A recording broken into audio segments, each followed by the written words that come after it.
Greetings, dear friends, and welcome once again to Mullah versus Allah, where Allah is not happy. I am your host, Imam Tawhidi, and once again our dear guest, Tarek Fatah. Tarek, thank you very much for joining me. Assalamu alaikum, how are you doing? Excellent, really happy. We heard the Chancellor of Austria make a very serious decision today. And as an Imam, I could sort of understand the weight of such a decision. That up to 60 Muslim faith leaders have been asked to that get out. Exactly. Live, preach, operate within Austria, served a notice that you are to leave the country. You're not welcome here. And the mosques also, several of them will be shut down. Precisely. I read that. And the first reaction I had was, how will the guilt-ridden white left-wing leadership of Europe react to that? Because currently what is considered European is essentially German, French or English.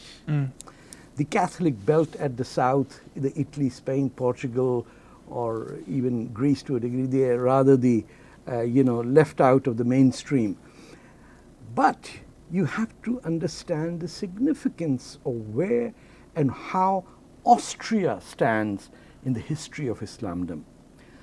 Austria, specifically Vienna, twice in 2 successive centuries was under an Ottoman-led siege. Right. Headed by Janissaries, who were Turkish soldiers taken as POWs from non-Muslim dead parents and raised to fight Janissary, to give their lives for the Islamic Caliphate. Right. That's how obnoxious this scenario was, because the Turks, you have to give some credit to them, they realized that a Janissary or a soldier who has no parents is not going to challenge the Caliphate. Yes. So you dedicate yourself, and these like fresh converts. And twice in the last siege, in the 17th century, Europe's entire Reformation, Renaissance, Enlightenment period that followed could have been wiped out. Correct. If Vienna had fallen. Right.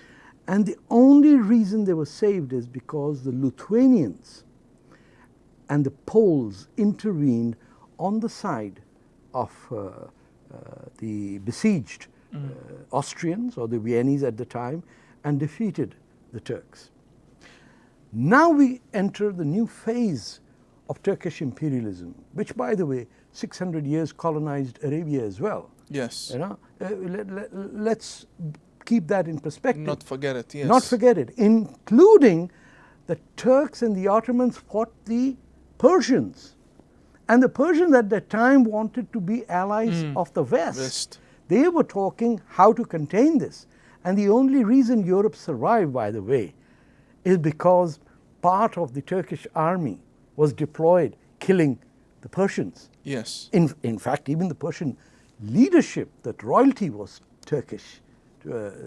So that if you don't have that context in mind, you cannot understand why the Austrian Chancellor is reacting like that. He's a young fellow.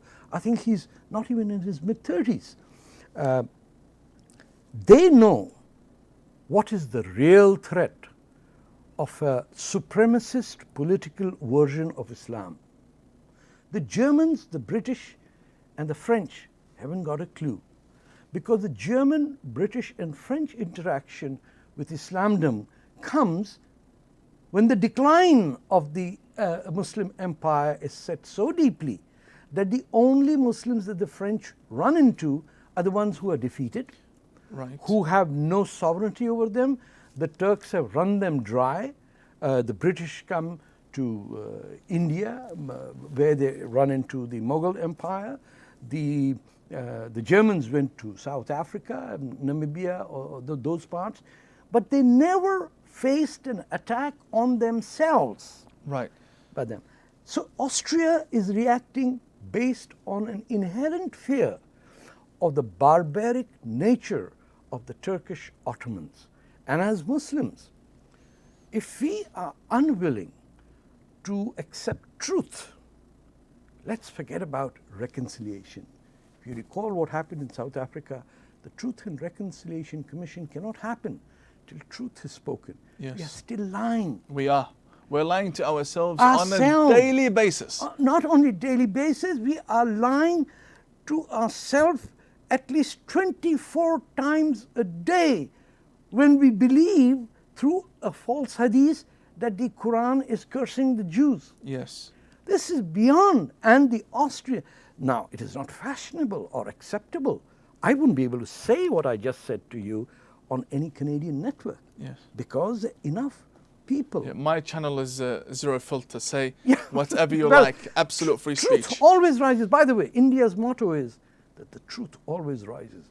And that's why I'm a great fan Yes. of Indian civilization. They've amalgamated everything that came to them, including the Prophet's family. And they've evolved into a country where the motto is this. Right. So basically, thank you very much for this wonderful explanation.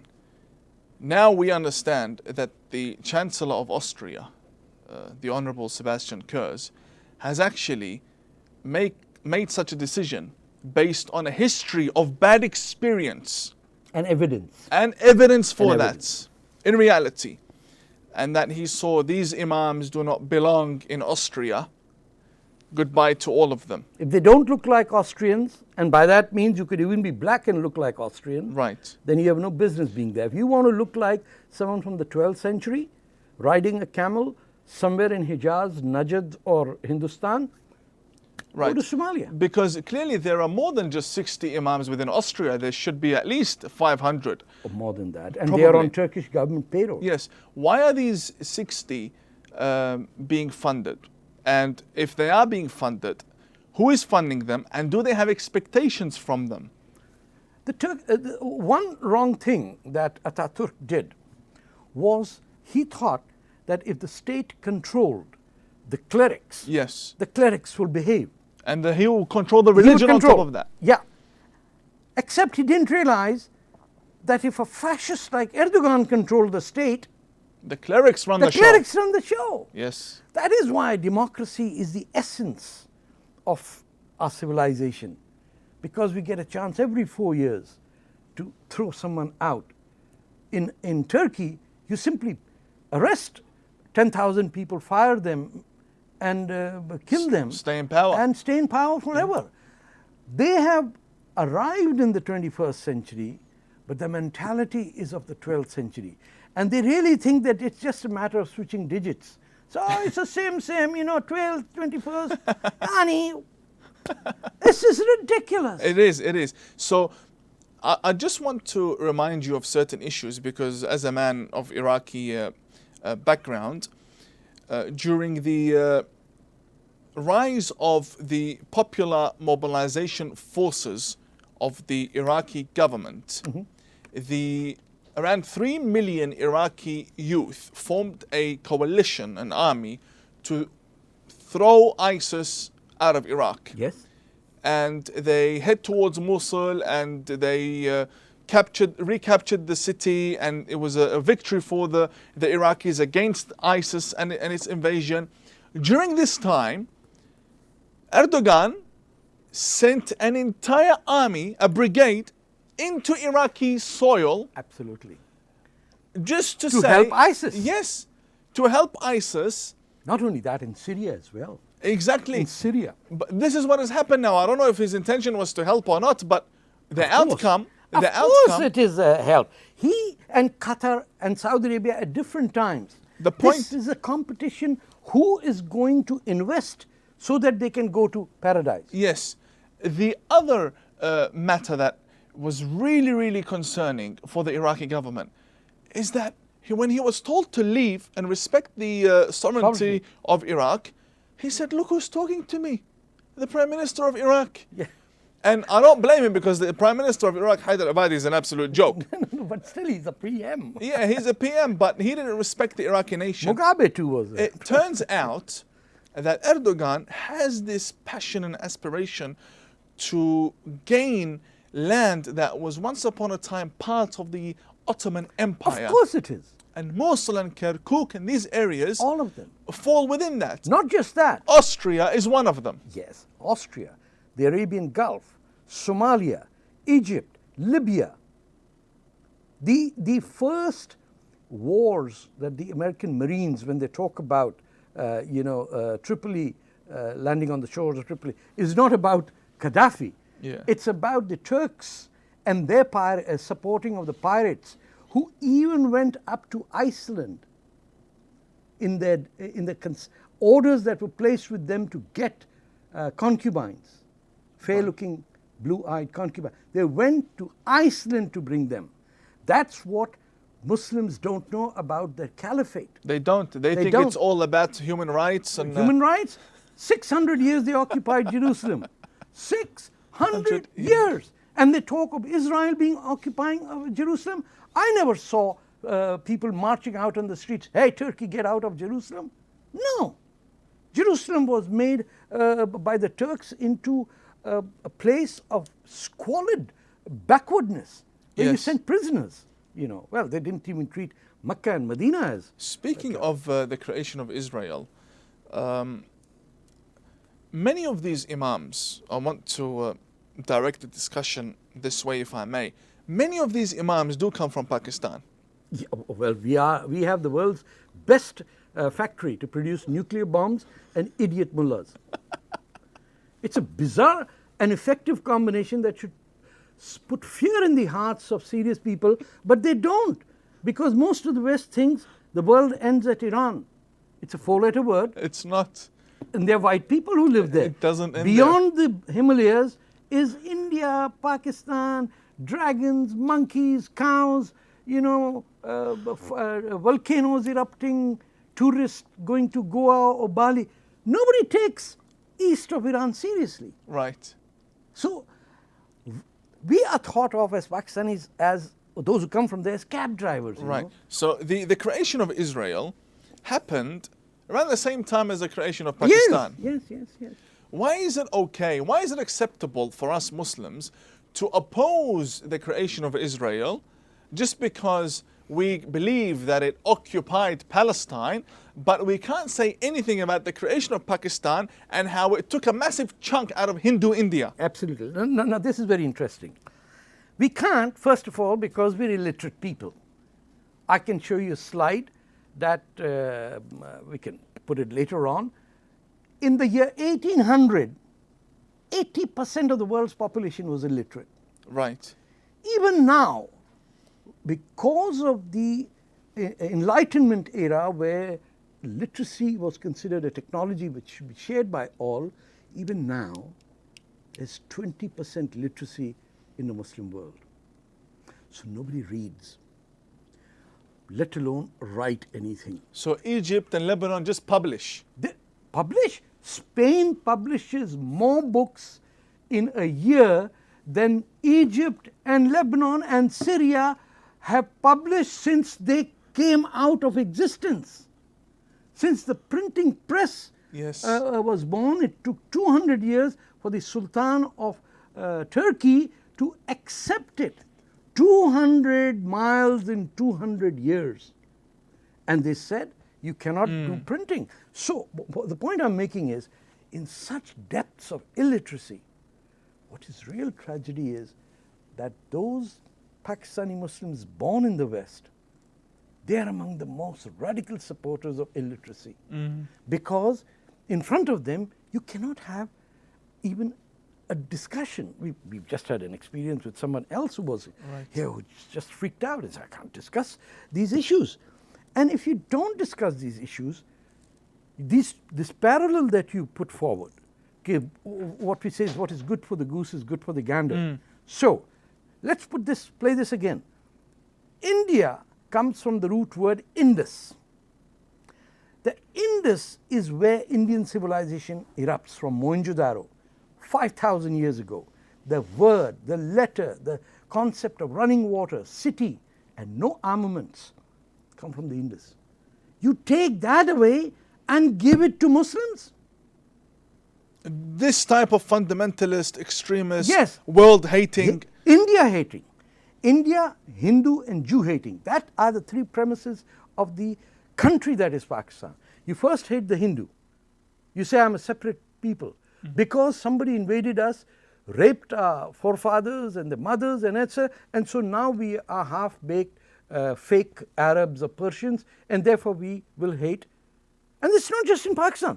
Indian Muslims, mashallah. Oh my God. There is no Indian Muslim with an Indian name. Right. Erdogan is a Turkish name. Everyone right? threatening me is Faisal. Al. They're throwing Al and Ibn without knowing what does it mean. I know people whose name was Salim and they became Al Salim. As if this was a promotion. So suddenly, you don't have to go to Hajj. You just put an Al before that. They don't know, put an Ibn over there. None of them are respectful of their forefathers. None of them. No Egyptian is disrespectful of his heritage. Slightly they are, but they still accept that the pyramids were done not by Muslims, but by the pharaohs. And we who live, I was born in Pakistan. I'm sorry to hear that. You better be. It explains some of my idiosyncrasies. But we were told day one that a Hindu was a dirty person, Right. that a Jew is your enemy. We're not like them. No, they are not like us. That's the trash. We conquered them. Delhi is ours. We made Pakistan, so we will ultimately go and attack them and reconquer Delhi. And in doing that, they lost Bangladesh. Yes. The majority of Pakistanis changed their name and became Bangladesh. They don't realize that, by the way. Neither do the Pakistanis. Again, if you can't read, you're not going to read. So look at it this way. The Indus River taken away, Lahore, named after the son of Lord Rama. There's no Hindu living in it. It's like Mecca not having a Muslim. Wow. How do the Hindus not want their rights back? The Hindus also don't know. The Hindus of India are so busy doing MBAs and making money, they are just closeted. They have their own faults. My Hindu brothers in India, fight for your rights. Lahore belongs to you. I didn't say Lahore, fight for your rights on a diplomatic level. I'm not saying take arms and go. On a diplomatic level. At least on television. On television, on media. Lahore belongs to you. Take it. We don't want these not only that. Ahmadiyya and so on. No, let me add another gentleman. Maharaja Dahir, Raja Dahir as we call them in Sindh, was the man who gave refuge to the family of Prophet Muhammad in Sindh. Offspring. The great-grandnephews of Imam Hassan, their mazar is over there, the people come there to pray. And Shrines are there. Festivals. The Umayyad vagabonds sent a general to destroy and kill the family of the Prophet. Right. Who do you think is a hero in Pakistan? Of course. The Arab general. General, yes. He kidnapped 40,000 Hindu and Buddhist women of Sindh and sold them in the markets of Damascus. In this Palestine. Because Damascus was Palestine, Jordan, Lebanon, Syria. It was Bilad Sham. Yes, right? all of this was one place. Bilad Sham, it was one place. They were sold over there, then gifted away all across the Islamic empire. And mind you, at that time, Makkah was under a different caliphate, and we are not even taught that. Yes. Oh, what's his name? Zubair. Zubair was the caliph. And they had made another Hajj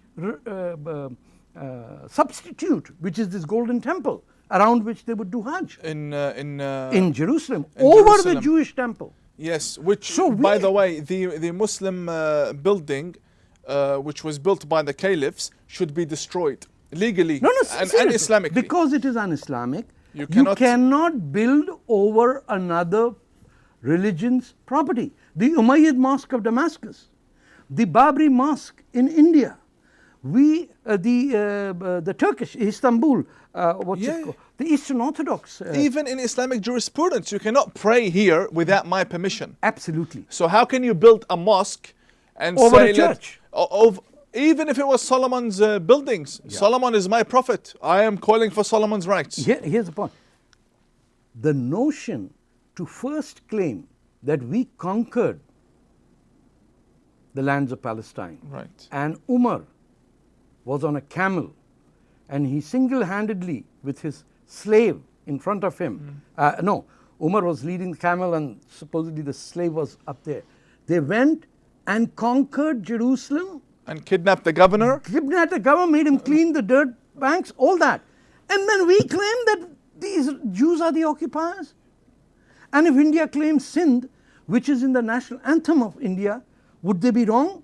No, it's their right. Is Punjab, where the Mahabharata was written, where Kurukshetra, where the great epics were written, where the sons of Ram, we have, I am not saying change anything, I'm saying acknowledge the truth. And the reality of things. The reality. If you can't be truthful, there's a reason why.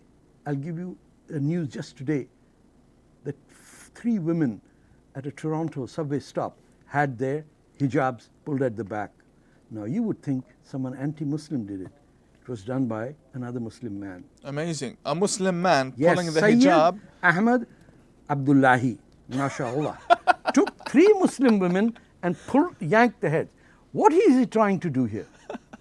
He's trying to create a situation whereby the woman can then come around and file a case saying hijabs were attacked. And then the media will follow who? The victim card. Absolutely. But they won't tell you that it's a Muslim versus Muslim issue. No, it wasn't. It was all staged. Amazing. I can bet you. There's been another incident in Toronto. A woman said that a hijab was cut. Yes. There was no evidence. And the Prime Minister spoke. Our pretty boy, he came out of nowhere. He says, Haram, ya Sheikh, haram. For I am Trudeau and I bring blessings to Muslims. Send me your jihadis. Send me your Salafis. You know, we are in a bad shape here. And then this whole thing turned out to be a lie. And that turned out to be a lie. I am placing my bets, and I can take bets with odds against this guy. But Mr. Abdullahi had nothing to do, had no concern over the hijab. Mr. Abdullahi's intentions could very well have been to create this mess and then the women to scream, Islamophobes, Islamophobes. Why now? Why election time? Because there are provincial elections. Well, this happened after the election, one day after the election. But election time is fun time. Some of the most nastiest of Islamists lost on all 3 parties, alhamdulillah. Right. Alhamdulillah. Pakistanis fell like 9 pins. Some of the most nastiest of people got kicked very, very selectively in very places that hurt quite a lot. And I needn't explain more. Sitting MPs were kicked out. MPPs wanted to be MPPs with strong backing of the Pakistan embassy and the consulate. They lost, came 3rd. I'm very happy. 10 of them lost, mashallah. Right. But some good people won. A friend of mine, Faisal Hassan, he's a young Somali poet in English. He won. There's a Bangladeshi woman, young Dolly Begum. She's won both on the NDP. I'm glad that there are young people coming up who do not identify primarily as Muslim. They primarily are Canadian. They just happen to be following a faith that is Islam. Yes, and I am actually very concerned about this whole concept of the one Muslim nation.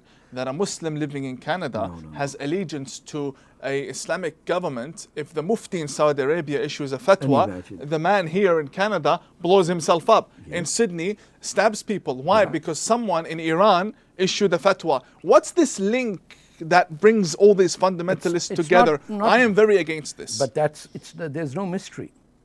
Their only identity, I've said it again, they look around and they find nothing that they've contributed in the last 500 years in their tribe.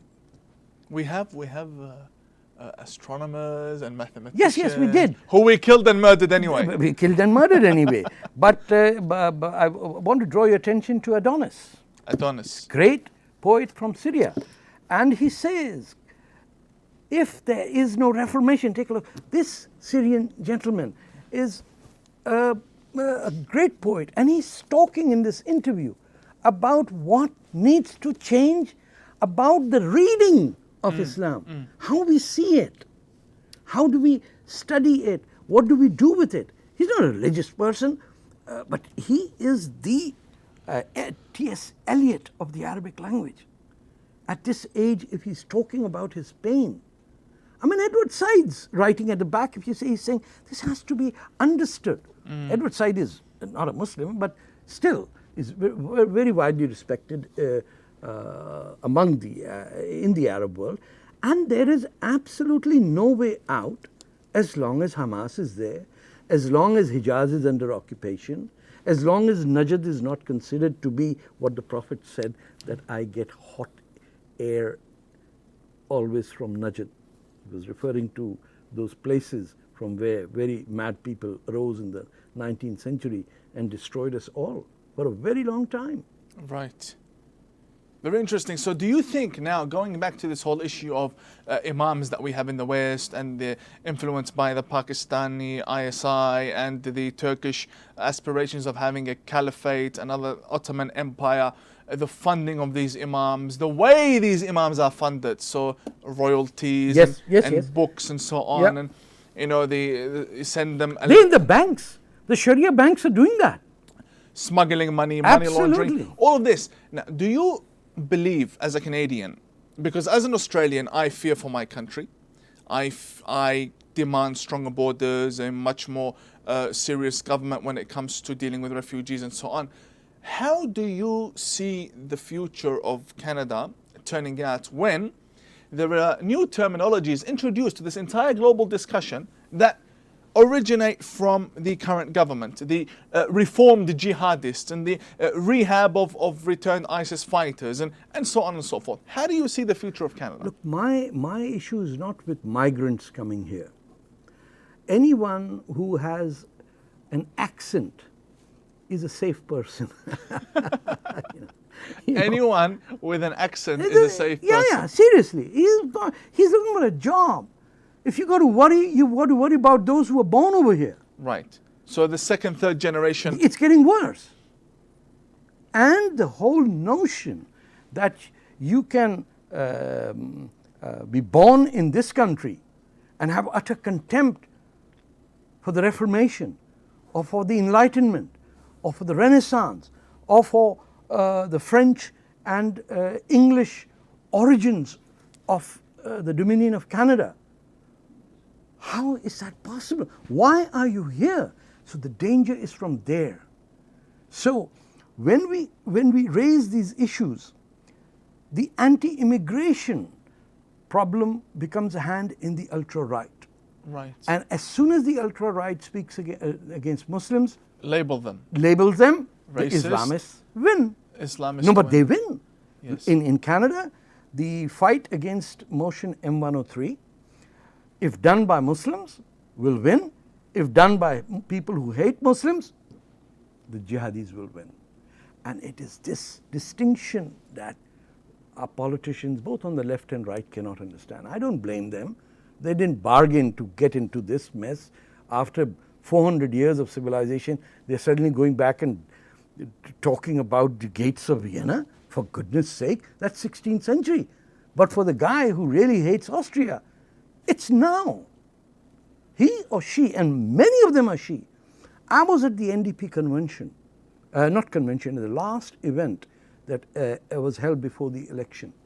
I discovered one of the candidates had 2 wives. Wow.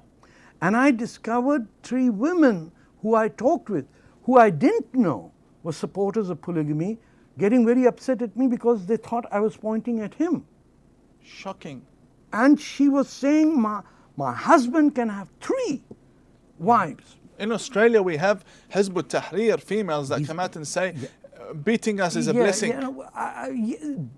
This was coming from the Somali community.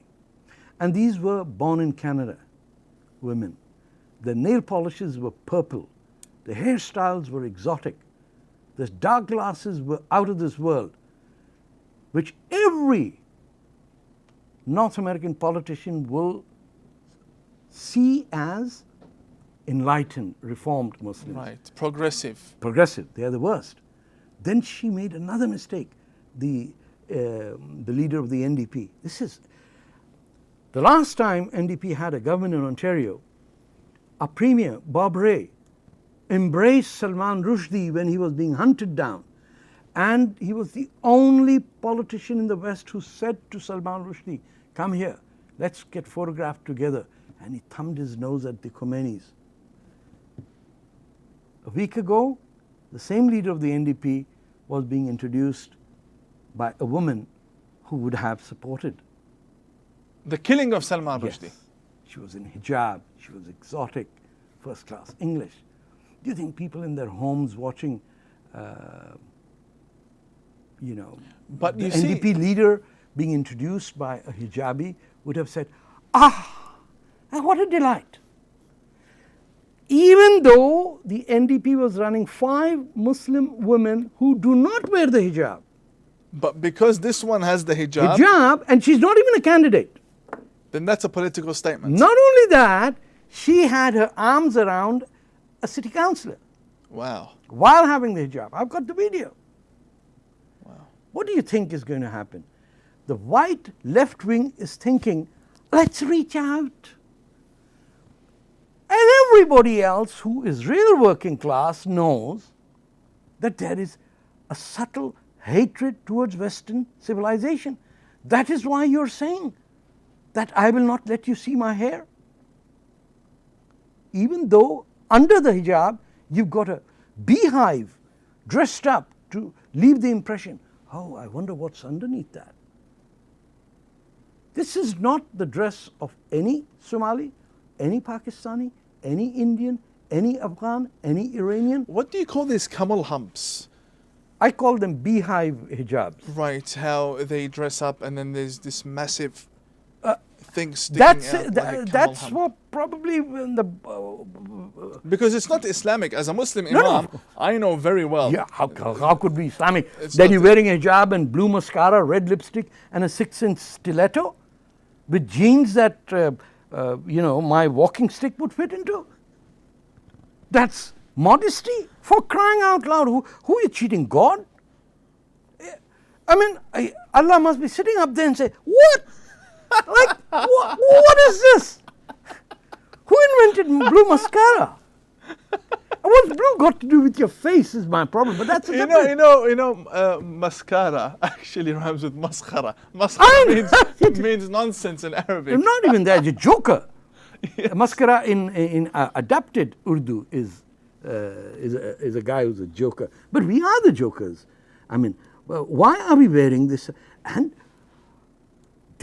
you born in this country? And you have contempt for people who have no relation to head hair and sexuality. Oh, the most sick of a person would say, I saw a woman's hair. Oh, I'm turned on. No, that's not how it works. It never worked. The headdress was to get shade, not shame. Yeah, I know we're illiterate, but shade is not shame. Many would disagree with you on that. In fact, Alhamdulillah, let them disagree. In fact, I have no problems, by the way, covering the head. Yes. I will fight for the right to do it. I'm just saying, be honest. Don't impose it on other people. No, not only that. Don't try to incorporate and be superior Muslims by wearing what the Muslim Brotherhood tells you. Yes, and all of Pakistan wears. We have the dupatta, you know that. The Sikhs, some Orthodox Jews, Mother of Jesus will reveal. Yeah. We don't have a problem with that. I don't have any... Politicizing the hijab. Yes. It's a flag of the Muslim Brotherhood. That's Linda Sarsour. Yes, can you imagine? Never wore the hijab. Yes. As soon as she wanted to be able to play the victim card. Hijab. All of the... It's a switch. It is, because you cannot argue with a woman wearing a hijab. I know. You're seen as a hateful. Misogynist. Yeah. Why don't men wear hijab? You and I should try that. No, whenever I'm in a suit and tie, people actually confront me on certain issues. But whenever I'm wearing my turban, whatever I say is the gospel. So that's your get out of jail free card. No, which is why I like to be very comfortable around people. And I say, look, I'll wear my religious garbs when I need to, and obviously they come with serious laws and regulations. Yes, you can't walk a bit fast with them. You can't answer the phone. You have to have closed shoes. And I respect the laws that come with that dress code. However, I only wear them when I'm addressing an audience and representing my faith and my religion. But when I'm running a show, you should be able to confront me, disagree with me, and you shouldn't have to look like someone who doesn't know their religion or know what they're talking about. You see, one thing I really feel, and I am thinking about writing this, that the Quran as it was revealed, the greatest injustice done to Muslims is that the Quran that we have in our hands is not the way it was revealed. 300 copies were burnt. The Prophet died without the Quran being in proper shape. The goat. Even leave the goat ate the Quran joke aside, but Usman burnt 300 versions of the Quran. Yes. Even that I understand. But to say that the first surah is the first surah when it is not is a lie. Surah Fatah is not Surah Fatiha. Alaq is Surah Fatiha. When you say, read in the name of the Lord who created you. The order, once you put it in order, you understand the chronological development of the religion as the Prophet is supposedly receiving these revelations. We've mixed it on a basis of size, and by the way, somebody has tried it. This is Hashim Amir Ali from an Indian Islamic scholar. If you want to hold it up to the camera. Yeah. So Hashim Amir Ali went out of his way to put everything, he's from Hyderabad, India, in a chronological fashion. But he dare not say it is chronology. He had to say, presented in perspective. Because fatwa would come against him. Fatwa. And the truth, which is how it was revealed, and if you read it in the order of revelation, it's beautiful poetry. I'm not exaggerating. The mathematic calculations and everything would just make sense. Yeah, but the way it has been passed on to us ensures that only the Hafiz al-Quran knows what it is. If we change the order to how it was meant to be, every Hafiz al-Quran will be jobless. Right. Now coming to the memorizers of the Quran and the Imams. As a Muslim Imam, I obviously know that the clerical system and the clergymen do not want to be challenged intellectually. And therefore they make up lots of things as they go on in order to create loopholes. And some of them are trained for it. I observed my own teachers applying that in class when I would question them on certain issues. Why is it that the Hafiz of Quran does not want the Muslim to understand the Quran completely? It's a question of like the Katibs did not want the printing press. So Islam as a religion that's only 1,400 years old is just going through that phase where the internet is seen as an insect that is influenced and infiltrated and brought this entire information out to the public. Let me put it in perspective. Up till the year 1800, 80% of the world was illiterate. Which means that in the Muslim world, the number of illiterates was much higher. Because 1800 means the era of literacy and enlightenment has been triggered. Right. You're close to the steam engine, things are being invented, theories are being contested, the Calvinists are fighting with in Geneva, all that is happening. So if 80%, let's take it at 80%, Muslims have never read the Quran at any time in our history. In the year 632, none of our armies that went to the West had the Quran. None of them. Because there was no paper. So the soldiers that were sent by the Umayyads to Morocco, and an entire army got lost going south because of the Sahara Desert. That's where they stopped. And then the Berbers headed north. They didn't have the Quran with them. Right. You could not produce. So it came in the golden age where the paper was stolen. Yes, from China. From China. And then in Andalusia, where the coming together of the Jewish and Muslim heretics, as I would say, Maimonides and Averroes, I would love to be at that time, but both of them were quite naughty in how they dealt with it. And they brought these things of questioning. But by the time they were driven out in the 14th century, out of Spain, the Reconquista, and they went to Turkey, the Turks declared jihad on Europe. And so learning again stopped over there.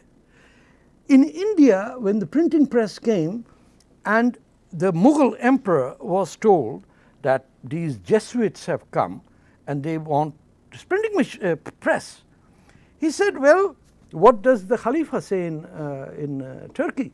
The Khalifa has declared it kufr, bid'ah, invention into the religion. And plus that when an iron plate hits the name of Allah, Islam, it is, you look at the fatwas. So the Indians rulers, give them some credit. They said, how do we deal with this? They said, okay, Christians can have a printing press and Muslims can write with the hand, resulting in massive illiteracy amongst Muslims and Christians becoming universally literate as the only community. This is amazing. So the Muslim Caliphate said that you cannot print because the printer. Yeah, I'm serious, Imam. It is not a joke. That's why when we take the Quran, we don't keep it anywhere where it is readable. So we put it at a place where nobody can reach it. How do you put a place in a book that you want everyone to read, but put it at a place, thou shalt not reach that place? Are you nuts? You keep a book that you want to read where people can read it. It should be on the. I have been to Mecca before I'm the sorry, uprising. I had to laugh. No. So the viewers might not understand this. The printing. Don't laugh. God will lift you right now in front of me and you will disintegrate.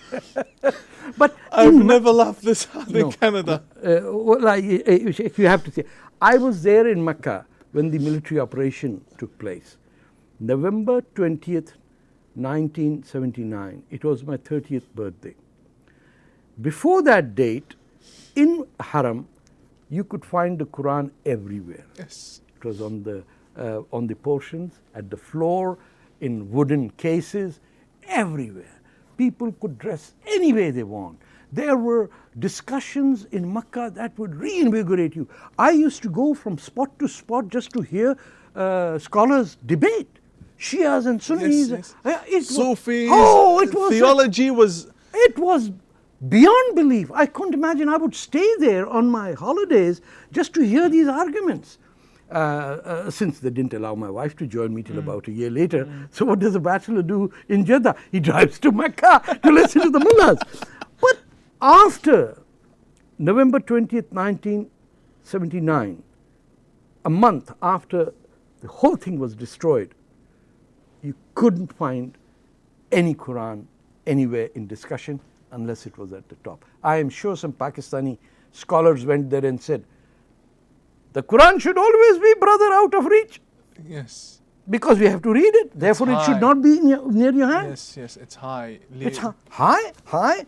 It's not in your language. It's not in the order. What's it doing on the top? What's it doing on the top? And then dust. The Quran says, I have made it easy for you to read it.